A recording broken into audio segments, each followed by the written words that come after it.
Hi, this is Gal Sofkowski for AP Gov, and in this video we're going to be looking at the role of committees as they play a major role in legislative oversight as well as legislation. So here is our learning objective right from the College Board curriculum for AP Gov. And committee functions. Well, this is really where most of the real work occurs here. They analyze legislation where most bills actually never make it out of committee and hence never become law.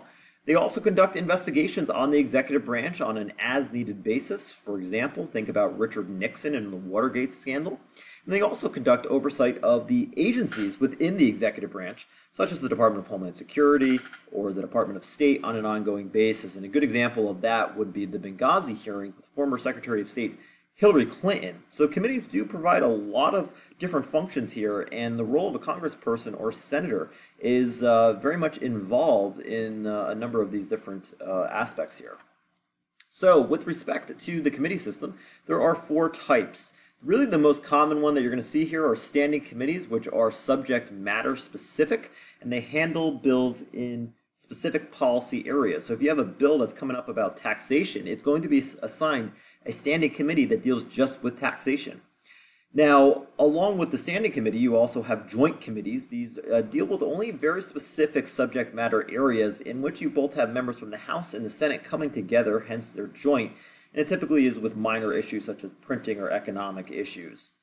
The third type is a conference committee. And when a bill is introduced into Congress, there's one bill that goes into the House, there's one bill that goes into the Senate. And it's dealing with the same aspect of the bills are very similar, but there are differences. So once the bill passes both the House and the Senate, they have to come together in conference and hammer out those differences before the bill goes to the desk of the president and then eventually becomes law or gets vetoed. But the conference committee, again, both the House and the Senate bill have to come together, hammer out those differences, because you can't just have two different bills on the same exact matter. They have to be hammered out and come out with one version.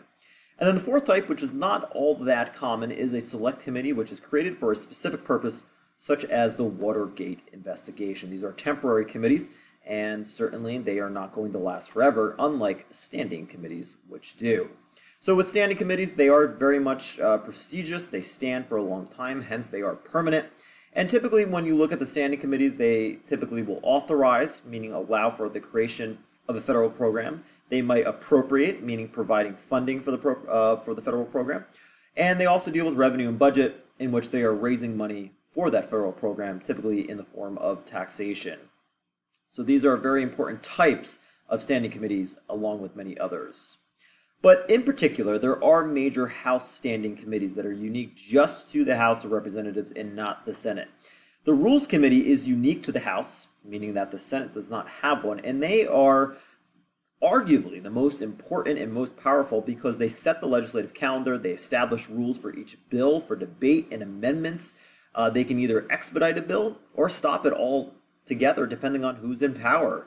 So ultimately, a good way to think about the Rules Committee is that they are the traffic cop of House legislation. That is a lot of power right there.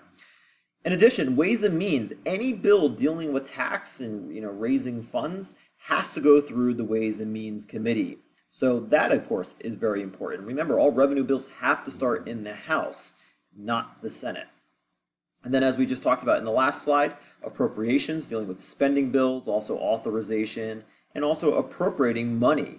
And typically when you appropriate money, you have what are called earmarks, which are special projects set aside by members to benefit home districts or states. These certainly have risen in recent years as party leaders are looking for support from other members who will only support the bill if they get some type of benefit. But nevertheless, being on either one of these three committees is very prestigious, gets you more media attention as opposed to if you were on the standing committee for aging. That's not going to get that much attention. But certainly the Rules, Ways and Means, and Appropriations are major House standing committees that you certainly have to know for the AP Gov exam.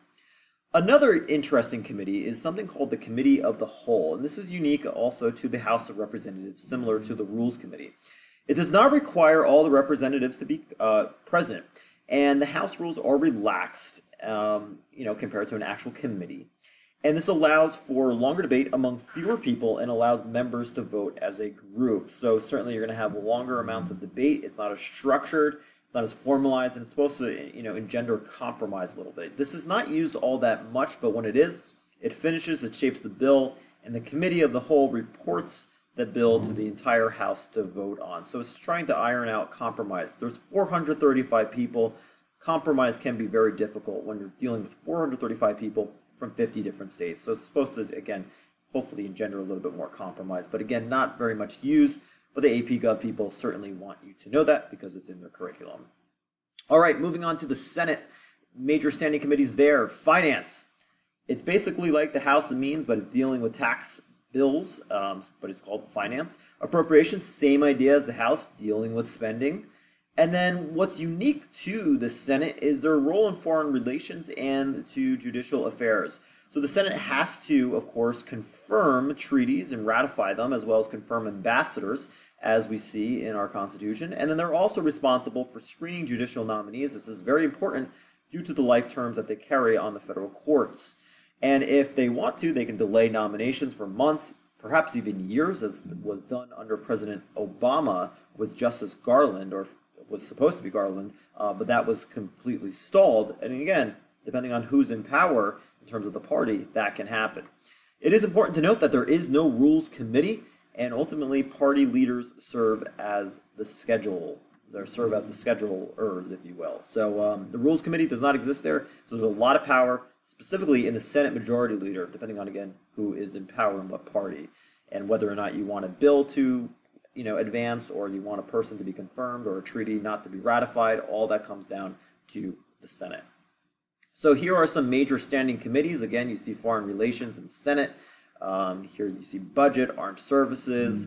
These are very important. But then you have other ones, like in the House, that are not going to be as important. They're not going to get you as much attention.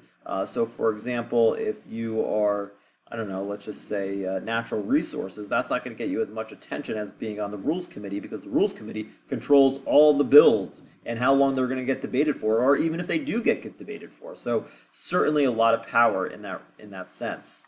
Now, as we mentioned previously, conference bills, right? They reconcile the House and Senate bills together. These are temporary because they're comprised of both members of each House, and they are looking to iron out differences of a specific bill, and they're looking to develop compromise language to have one version. And then you have the selection of members to committees. Well, how does that happen? How do we determine who's going to be in charge? So again, some committees are more powerful, prestigious than others, and certainly if you're on more powerful ones, that's going to increase your chances of re-election because you have more notoriety, and you're going to get more money from interest groups because you have more power. So members are assigned either by the Committee on Committees. Yes, there is actually a Committee on Committees for the Republicans, or if you're in the Democratic Party, the Steering and Policy Committee. So ultimately, the members are going to be assigned to specific committees. Typically, that's going to be based on their experience and how much clout they have in the party. If you're a new congressperson, you might be, winding up on the Aging Committee, which is, again, not very powerful. But if you're somebody who's been in the Senate or the House for a very long time, you might be on a more powerful committee.